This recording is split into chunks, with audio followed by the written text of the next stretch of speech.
One morning, just before sunrise, I sat down to practice mantra meditation in my garden. Before starting, I couldn't help shake a feeling of sadness I had about some recent news I had heard. On March 8th, 2014, a 777 aircraft run by Malaysia Airlines had gone off course while flying from Kuala Lumpur to Beijing, China.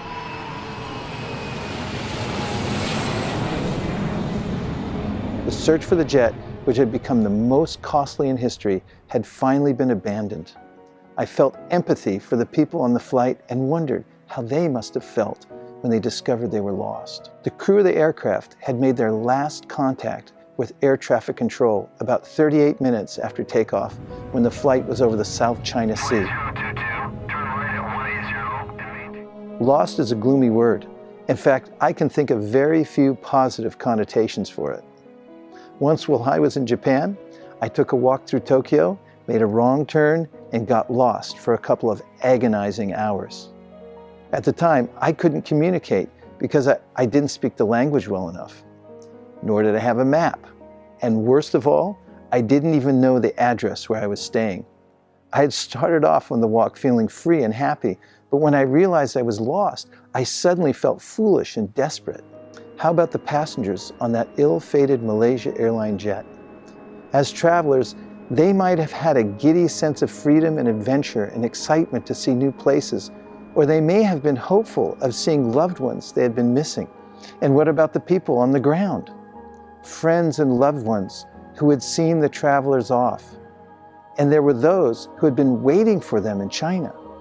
How devastating it must have been for all of them when they first heard the news that the aircraft was lost. The searchers, the airline employees, and government people were all gripped by the tragedy. And then there were the rest of us, like me, who were feeling pain in our hearts even though we didn't personally know anyone on board. No one knows exactly why the aircraft stopped communicating with controllers, nor does anyone know why the transponder, the device in the cockpit that transmits signals telling the ground crew where it is, wasn't working. My personal anxiety about this tragedy brought to mind two truths. The first is the fact that the quality of my life is dependent on the quality of my connections with others. The second is that I'm dependent on others for guidance as I make my way through an amazingly complex world. Without connection and guidance, no matter what else I may have, I will still feel lost and unhappy. The word yoga comes from a Sanskrit word, yuj, which means to connect. Our most important connection is with our original divine source. One of yoga's most prominent and ancient processes of making this connection utilizes one's tongue. One performs mantra meditation with the help of one's tongue by repeating a mantra, a transcendental phrase. Sitting in my garden that morning, remembering the lost Malaysia airline flight, I thought to myself how the sound I make while repeating my mantra is just like the signal from an aircraft's transponder. We all have built-in transponders, but we sometimes turn them off and lose our sense of connection and guidance with our original source.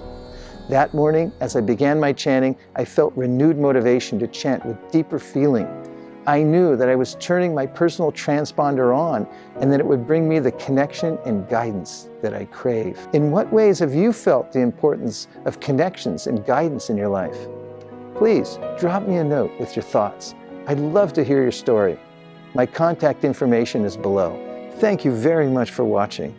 I look forward to seeing you again soon. Om Tat Sat.